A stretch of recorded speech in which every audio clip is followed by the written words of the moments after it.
Tonight, suspect apprehended. The manhunt for the shooter in the New York City subway attack is over. Plus, the producer price index hits the dreaded double digits as inflation smashes records. And genocide. It's become clearer and clearer that Putin is just trying to wipe out the idea of even being able to be a Ukrainian. President Biden lambasts Vladimir Putin's war on Ukraine. And gas on God. Some people crying, some people weeping, some people couldn't believe it. Churches helping to ease the pain at the pump. All this and more next on Faith Nation.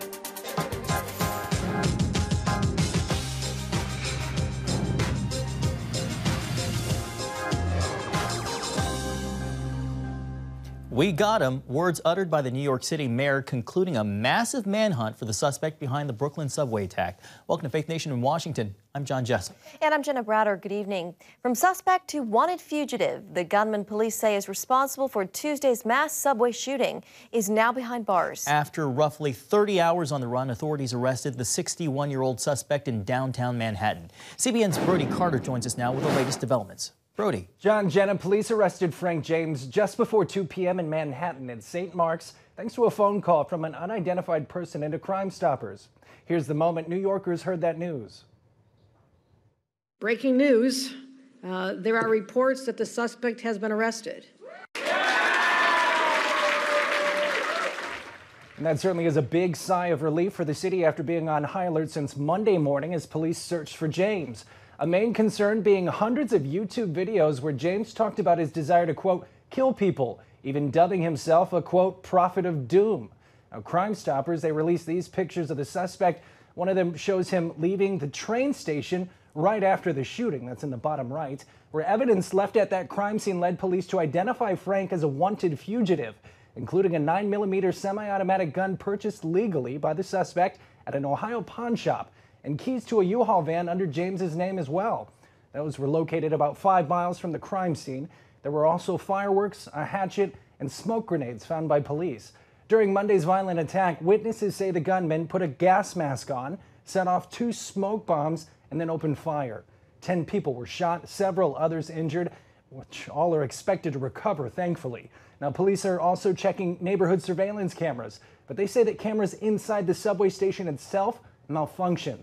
The shooting follows a rising crime rate in the city over the last year that's seen a 52% jump in subway crime and a 36% rise overall. Now, despite this rise in crime, city officials call this a big win. We used every resource at our disposal to gather and process significant evidence that directly links Mr. James to the shooting. We were able to shrink his world quickly. There was nowhere left for him to run. Mr. James had 9 prior arrests in New York and 3 in New Jersey. He'll now be charged with crimes prohibiting terrorists and other violent attacks on mass transportation. He'll be arraigned in federal court in Brooklyn and faces up to life in prison. I'm Brody Carter, CBN News. All right, thank you, Brody. And here with us now is Danelle Harold, former Chief of Homeland Security and Intelligence for the District of Columbia and a senior researcher with the RAND Corporation. Danelle, welcome. It's great to have you on this evening. Extensive background. We should mention to our viewers, you are a first responder in New York City, and as we just mentioned, served as the Chief of Homeland Security and Intelligence here in D.C., now a member of the International Counterterrorism Preparedness Network. Given your extensive background, what was your reaction to the arrest today and how this all ended? Well, thank you for having me. I'm a New Yorker as well, as you mentioned, and all New Yorkers, and not just New Yorkers, but everyone in the surrounding region can breathe a sigh of relief. I can tell you what's happening behind the scenes right now. From a forensic standpoint, they want to make sure that the suspect they have in custody is effectively and efficiently linked to the crime scene. And so they're collecting, they already have DNA evidence. They'll be matching that against this gentleman who's in custody. They also want to make sure that there's not a larger conspiracy afoot. While we do have someone in custody, they want to make sure that there's no accomplices or anyone else out there. And so that's what's going on right now, but certainly a good day for the citizens and the residents of New York City, and a great day for law enforcement. Danelle, James was arrested without incident, found walking around Manhattan's Lower East Side when police spotted him and took him into custody. It's really remarkable that he was out in plain sight like that. Danelle, what does that seem to suggest about James? Well, I was saying this all along, either he's brilliant or he's not really all there. And it seems probably the latter. Clearly, he left a lot of evidence, physical evidence, potentially evidence with his DNA, the keys for the car, which would have his DNA. We can pull DNA from inanimate objects such as keys. You have DNA located inside the oil and sweat of your body, credit cards, things like that. But then just walking around in plain sight, it almost seems like he wanted to be caught. And so we'll find out more as the days go on and he's interviewed. But that's what it seems like to me, that he clearly wasn't all there to go into a crowded subway car and do what he did. It's clearly indicative of someone who's has some issues, and we'll find out what they are as the investigation goes. Yeah, the subway attack coming, after a long list of other criminal incidents that he's had. We've seen James's hateful, rambling videos posted online leading up to this attack. Is this evidence that could be used against him to charge him with a federal terror offense, or could he also be charged with a hate crime? Well, it depends on the content of the videos. I haven't gotten a chance to see them, but I hear they're very hateful. They talk about killing people specifically, and so that always can be brought into evidence if necessary. We don't know what he's pleading against these charges. Maybe he'll plead guilty, but certainly there's a slew of evidence against this gentleman. Now, we don't even know if there's neighbors or colleagues or family members that could be coming out and speaking to investigators as we talk right now, giving more information. All right, Danelle Harold with the RAND Corporation, we really appreciate your time and your insights tonight. Thank you. Overseas in Ukraine tonight, Russian soldiers continue marching east in preparation for a major offensive in the Donbas region. As they retreat from cities they once occupied, new evidence is emerging of potential war crimes. President Biden going so far as to call it genocide. I called it genocide because it's become clearer and clearer that Putin is just trying to wipe out the idea of even being able to be a Ukrainian. In the devastated community of Bucha, more than 400 bodies have now been found, many tortured with their hands tied behind their backs. New reports from northeastern region of Ukraine describe a similar scene of innocent civilians being targeted. This as the White House announces a new $800 million aid package to Ukraine. It includes the transfer of artillery systems, armored vehicles, and even helicopters. Well, more record-breaking numbers paint a bleak picture about the widespread nature of how rising prices are hitting the economy. The Producer Price Index for the month of March was more than 11% higher over where it was just 1 year ago. The Labor Department uses the index to measure inflation before it's passed on to consumers. The year-over-year rise is the fastest on record, with energy prices leading the surge. Treasury Secretary Janet Yellen said Russia's war with Ukraine was casting a shadow on the global economy and urged China to do more to maintain global stability. So let me now say a few words to those countries who are currently sitting on the fence, perhaps seeing an opportunity to gain by preserving their relationship with Russia and backfilling the void left by others. Such motivations are short-sighted. Yellen's speech comes before international finance ministers travel to Washington next week for spring meetings. Well, for more on the economy, we're joined by Ryan Young, Senior Fellow at the Competitive Enterprise Institute. Ryan, welcome.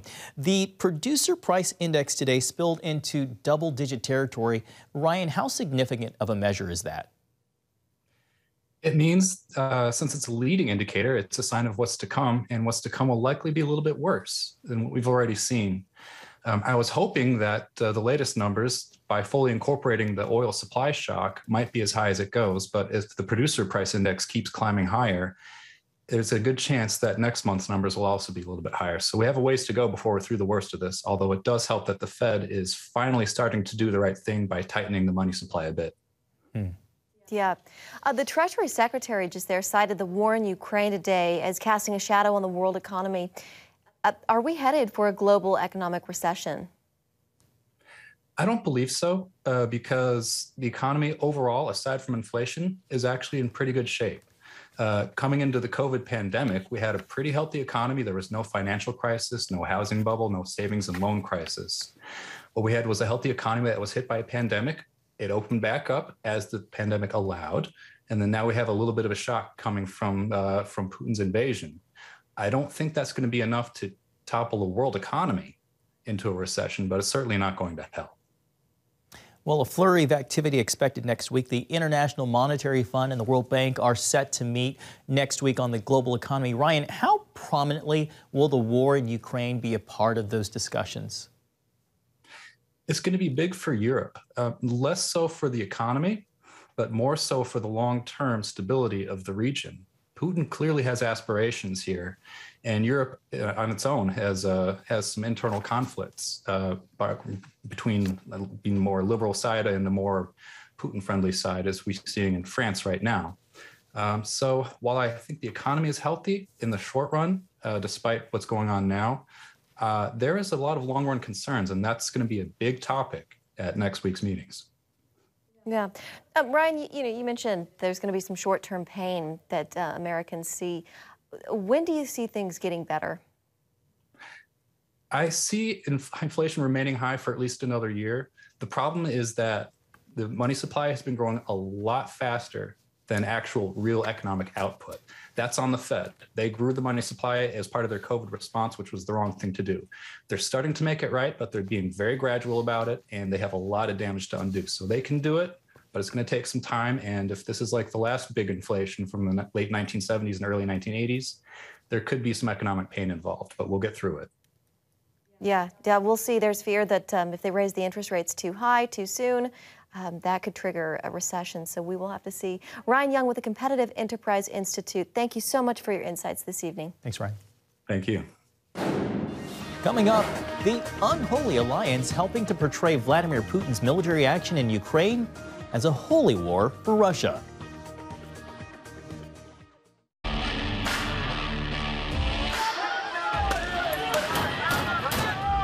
have sex before you marry is a bad idea. Don't tell me there's no such thing as gun violence. That just depends on your definition of when life begins.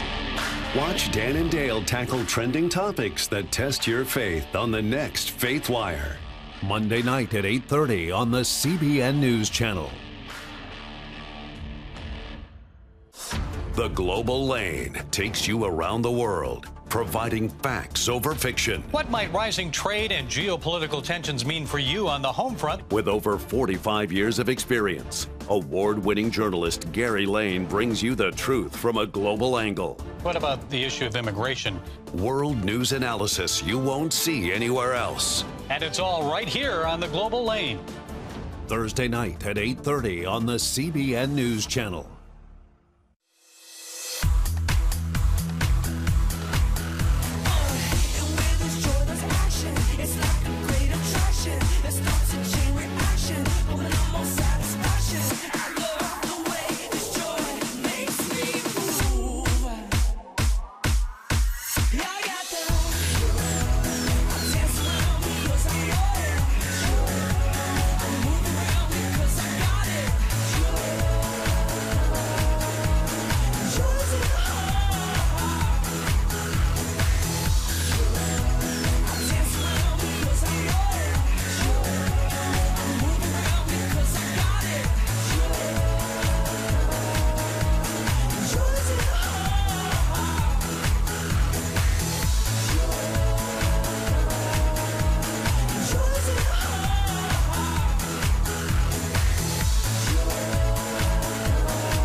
Welcome back. Well, as the bloody invasion of Ukraine rages on, we now know Vladimir Putin is partnering with the Russian church to justify the campaign as a holy war. The decade-long effort to wrap Putin's ideology for Russia into the theology of the Russian Orthodox Church, culminating with the Patriarch of the Church in Russia issuing a statement praising military service and congratulating Putin. This just hours before the beginning of the invasion of Ukraine. The story of how one priest turned Putin's invasion into a holy war is outlined in a recent article in the Rolling Stone. Religion News Service writer Jack Jenkins describing the partnership between Putin and Patriarch Kirill of Moscow and their effort to rationalize an unjust war. And joining us now is the author of that article, Jack Jenkins. Jack, welcome. Can we just start off firstly, can you explain how the Patriarch of the Russian Orthodox Church aided Putin in conceptualizing Russia's aggression against Ukraine in terms of a religious holy war? Yeah, well, thanks for having me. And this dates back around 10 years ago at the beginning of Putin's third term. Patriarch Kirill, the head of the Russian Orthodox Church, began working in tandem with Putin, kind of having the Russian Orthodox Church operate as a form of soft power for Putin in the region. It helped him kind of influence different parts, particularly countries that were part of the former Soviet bloc. What that meant over time is that Kirill started preaching a ideology, this idea of a Russian world, or particularly a holy Rus, this sort of transnational Russian sphere of civilization that included Russia, Ukraine, Belarus, and some other parts of Eastern Europe. And where the idea would be that Moscow was the political center, Kyiv was the spiritual heart, and Kirill, of course, would be the chief religious leader. And he preached this, in various ways throughout the past 10 years. And so by the time we fast forward to just a few weeks ago, right before the invasion, you had Vladimir Putin saying just a day or two before the invasion that Ukraine is an inalienable part of what he referred to as our spiritual space in Russia. Again, this sort of idea that Kyiv and Ukraine belong to Russia in a sort of spiritual sense. And so Kirill has been lending credence to that from a very large pulpit for some time. That's fascinating. If you could, Jack, describe for us the relationship between Putin and the Patriarch. And is Putin, is he a man of faith, or is this purely a political relationship? This is a fascinating question because, it's one of those things, can you get at the heart of, a world leader? Do you know if they are truly a Christian or not? But he certainly appears at religious events quite often. He certainly is someone who has formed a closer relationship with the church over the last 10 years. Now, many scholars and analysts would point out that directly benefited Putin's goals of trying to solidify and shore up Russian power throughout parts of Europe, right? And, and it does, and Kirill and Putin will often appear together at events. And so it kind of turns into a reciprocal relationship where they sort of aid each other. Now, there are allegations that actually Patriarch Kirill is allegedly a former KGB agent, and so that they might have some other ties that predate their current, lofty positions in religion and politics respectively. But at the end of the day, it certainly seems like they do seem to echo each other. Recently, since this invasion began, for instance, Kirill has remarked that he's issued statements saying that there are evil forces in Ukraine that are ostensibly Russian enemies, and he's framed the entire war as if it were a metaphysical struggle. That's his words, against the West, this immoral, un-Christian West, which he has preached for quite some time. It is a fascinating question about Putin's faith background, especially last month when there were a lot of eyebrows raised when he quoted from the book of John saying, "Greater love has no man than to lay down his life for a friend." Jack, real quickly, in the minute that we have left, since you wrote the article, the World Council of Churches is now facing calls to expel the Russian Orthodox Church, saying the Patriarch invalidated its membership by backing the war in Ukraine. What would that mean for the Russian faithful, though? So this is a bigger deal than it sounds, right? And that the Russian Orthodox Church gains power by being part of larger ecumenical structures. There's a whole other debate here within Orthodox Christianity broadly, a rivalry between Patriarch Kirill and ecumenical patriarch Bartholomew, who's based in Constantinople, feuding for the attention of the Orthodox Christian faithful. So were the Russian Orthodox Church to be expelled from the World Council of Churches, which whether or not that's likely depends on who you speak to. But were that to happen, that would cost Kirill cachet on the international stage as this sort of leader of Orthodox Christianity, and really kind of drive home the idea that they are apart from the global Christian community. And that comes amid a wave of criticism against him from faith leaders across the globe, ranging from Pope Francis to now some of Kirill's own Russian Orthodox priests who have been criticizing him and speaking out against the war, both in Ukraine and even some in Russia. All right, well, Jack, we have to leave it there. Once again, the article is How One Priest Turned Putin's Invasion into a Holy War in the Rolling Stone. Jack Jenkins with Religion News Service, thank you so much. Great to see you. Thanks, Jack. Thanks for having me. Gas prices soaring. When we come back, how churches across the country are helping ease the pain at the pump.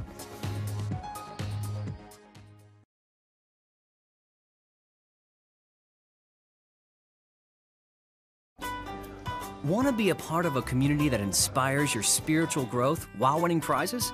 The all-new MyCBN app. Connect with the community for prayer and encouragement. Track and set spiritual goals.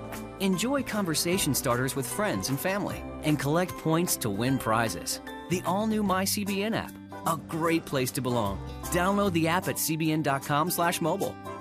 Nutrition, exercise, essential oils, weight loss, and more. It's Healthy Living with Lori Johnson. Talk about what's in this. Join CBN health reporter Lori Johnson to get the latest information from today's top health experts. This is fantastic.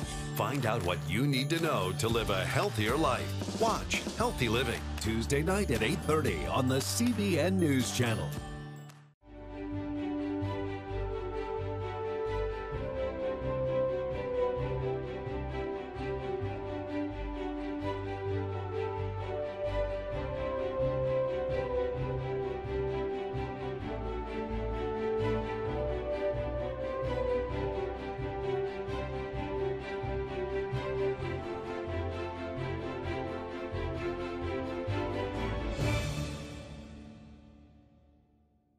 Too often, we carry baggage from our past.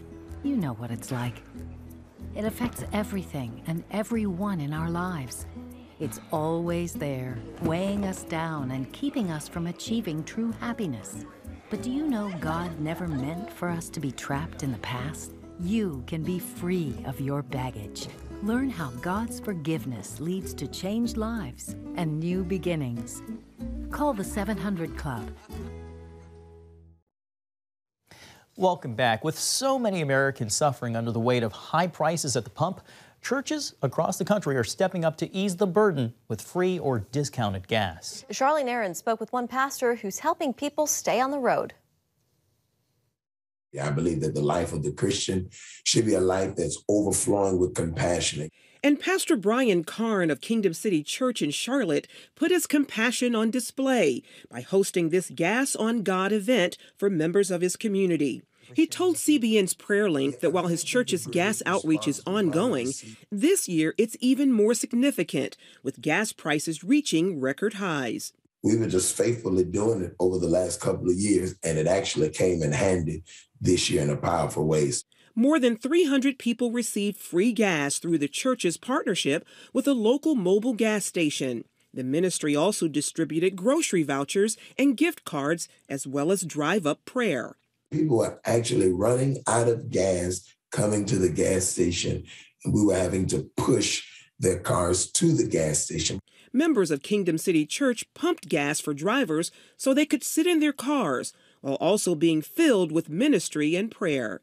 I drove about 25 minutes to get over here for this tank of gas. Everyone was pleasant, and I just really appreciate everything you guys have done for me and everyone out here today. Pastor Karn personally financed the entire event, donating $10,000 for the outreach. It was a seed for me into the lives of people all over the city of Charlotte so that I can let them know that, so that God could use me as a conduit to let them know that God cares about your tank as much as he cares about your pocket or your heart. Meanwhile, with high prices on everything from fuel to food, Pastor Karn says now is an opportunity for the church to share the gospel like never before. To be able to use that as a tool to get people saved, to pray for people, get people healed and delivered. You know, Jesus fed them first and then he ministered to them. So that was our fishing the loaves. It was gas. Changing lives in the process. Some people crying, some people weeping, some people couldn't believe it. And you know, the result was people came to church. Lives were touched. People's lives were changed. Charlene Aaron, CBN News. Great story. Thank you, Charlene. Well, coming up, more than a month and a half into Russia's military aggression, continued prayers for Ukraine from around the world. Are you suffering from feeling tired or worn out during the day? Can you not turn off your brain at night? You are not alone. Hi, I'm Dr. Michael Bruce, the sleep doctor, and I've partnered with the Christian Broadcasting Network, and we're going to bring you some unbelievable information that you can use tonight to get a better night's rest. Wake up to your best life. Call 1-800-700-7000 or go to cbn.com to get your free copy of Protect Your Sleep today. Nutrition, exercise, essential oils, weight loss, and more. It's Healthy Living with Lori Johnson. Talk about what's in this. Join CBN health reporter Lori Johnson to get the latest information from today's top health experts. This is fantastic. Find out what you need to know to live a healthier life. Watch Healthy Living Tuesday night at 8:30 on the CBN News Channel. Woohoo! Hi, Superbook fans. Here's something else you'll love. It's the new Superbook Bible app. It's packed with games, activities, and Superbook episodes that you can watch for free. Oh, no! There's trivia, a fun daily devotional, and answers to your Bible questions. Plus, an easy-to-understand Bible the whole family will enjoy. You can even create your own Superbook character. Ta-da! Whoa! Hillsborough Falls man coming. Sorry, pardon me. Sorry, excuse me. Ouch! Are you getting this? Earn super points to win daily prizes, too. And so much more! Time to get back to my adventures. See you soon. It's the new Superbook Bible app. Free downloads on iTunes, Google Play, and Amazon. Finally tonight, around the world, prayers for Ukraine never ceasing. People coming together as a show of solidarity for the war-torn country. On the streets of Amsterdam, a group of Ukrainians gathered to sing a song of prayer for Ukraine.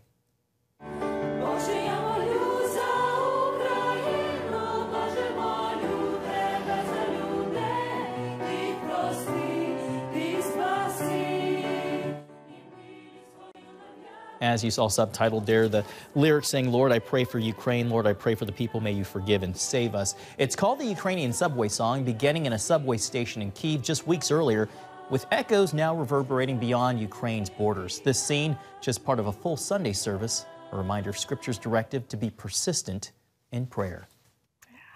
That's a good word. Boy, they sound beautiful. I love seeing all the kids out there, too, and just people of all ages coming together to support Ukraine. A little bit of a glimmer of hope amidst so much suffering and tragedy. Yeah. Thank you so much for watching this edition of Faith Nation. Have a great evening. We'll see you tomorrow.